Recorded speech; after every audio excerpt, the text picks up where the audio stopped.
Bonjour à toutes et à tous, c'est Laurent des Joyeux Gribouilleurs. Bienvenue sur cette chaîne YouTube et plus particulièrement dans ce défi vidéo dans lequel je vous explique pas à pas comment créer une planche de sketchnote, c'est-à-dire un support qui mêle des visuels et des textes courts pour plus de clarté et de concision dans vos explications et dans vos présentations. Donc, que vous soyez simplement curieux ou que vous vouliez apprendre à faire une planche de sketchnote, ou que vous vouliez faire des supports uniques, originaux et clairs pour vos présentations, ces vidéos sont faites pour vous, donc je vous recommande de prendre 2 secondes pour vous abonner.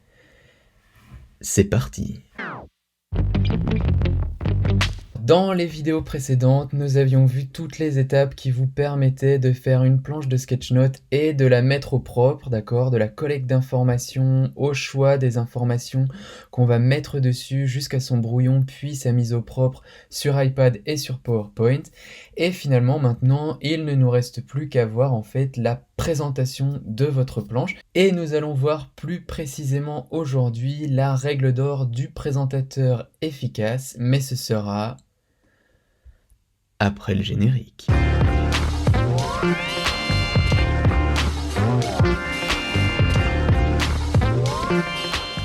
Alors, rappelez-vous, dans les vidéos précédentes, nous avions beaucoup parlé du principe de la communication efficace qui a guidé en fait toute la conception de notre planche pour faire en sorte que notre planche soit orientée sur les bons sujets et parte du niveau de connaissance du récepteur de la planche, c'est-à-dire de la personne qui va soit la lire, soit écouter notre présentation.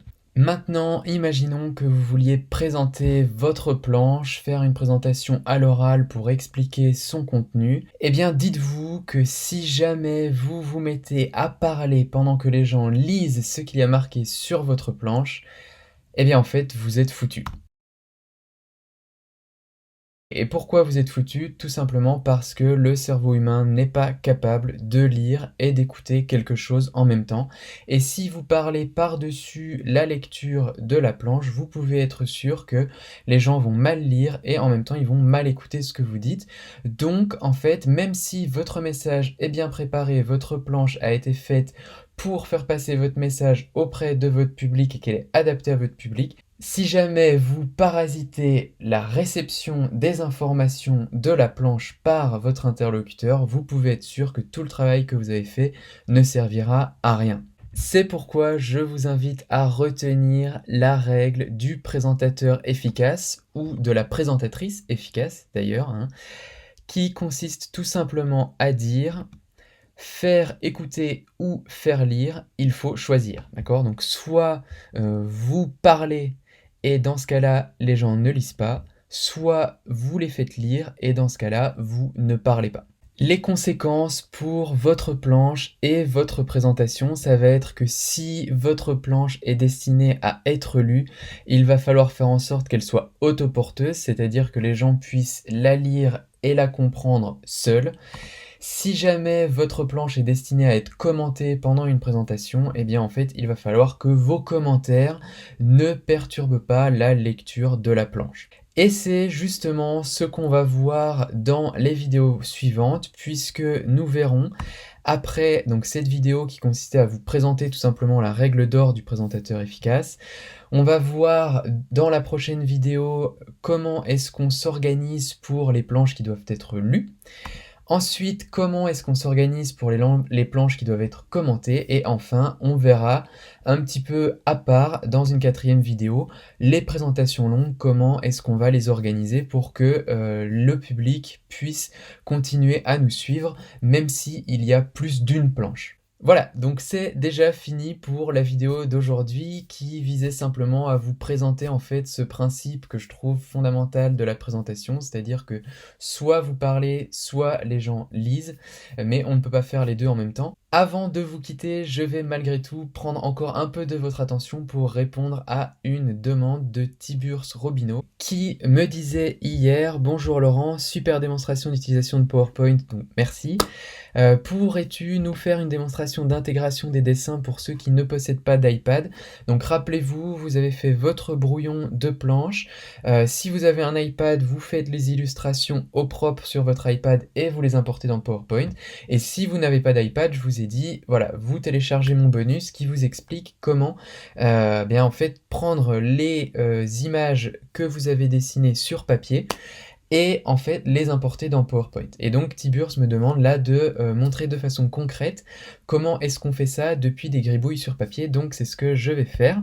Donc imaginons que je parte de mon brouillon et je veuille isoler cette gribouille-là. Je vais en fait la prendre en photo, donc dans l'idéal, vous la prenez de façon uniforme, hein. Là, vous voyez qu'en fait la luminosité est pas uniforme, vous avez ici un côté clair et ici pas mal d'ombre. Mais bon, ça va marcher quand même. En tout cas, vous essayez de prendre une photo propre à partir d'une gribouille que vous avez faite le plus possible avec un feutre noir, des traits bien marqués, une gribouille propre pour que l'image soit nette. Et ensuite, vous sélectionnez l'image, vous allez dans format de l'image et vous allez donc commencer par renier l'image pour découper la partie qui vous intéresse. OK. Et ensuite, vous voyez que le problème que vous avez là, c'est que, eh bien, votre image est pas très belle puisque on voit la différence entre le fond de votre page blanche et le fond de la slide. Et donc, on va chercher à faire en sorte que votre image ait un fond blanc. Et pour ça, vous allez corriger l'image en augmentant la luminosité et le contraste. Voilà. Donc là, voilà, il se trouve que celui que j'ai choisi, ça marche, sinon vous faites plus clair. Et donc vous voyez que là, le fond de votre photo est de la même couleur que le fond de votre planche. Et ensuite, vous pouvez faire de la même manière qu'avec les illustrations d'iPad, couleur transparente, vous sélectionnez le fond blanc, et comme ça, vous vous retrouvez avec une gribouille qui n'a plus de fond, que vous pouvez positionner n'importe où. Et ensuite, vous pouvez comme ça la redimensionner et la placer où vous voulez pour votre mise en page. Voilà, donc c'est vraiment tout pour cette vidéo d'aujourd'hui. Vous avez été nombreux hier à m'indiquer dans les commentaires que visiblement vous avez apprécié l'analyse de la planche de Lionel, donc encore merci à lui et merci à vous pour tous vos commentaires super encourageants. Si vous avez envie de voir d'autres vidéos de planches analysées comme ça, dites-le moi dans les commentaires et moi en fait je pourrais faire de nouvelles vidéos pour analyser comme ça des planches et faire en sorte que voilà, vous aider à comprendre un petit peu la façon dont je raisonne. En tout cas, merci pour votre attention et comme d'habitude, si cette vidéo vous a plu, n'oubliez pas de lui donner un pouce bleu, n'oubliez pas de la partager, n'oubliez pas d'en parler autour de vous pour faire connaître ces vidéos, pour tous ceux que ça peut aider. Et moi, il me reste plus qu'à vous souhaiter une bonne soirée et à vous dire à la prochaine. Ciao!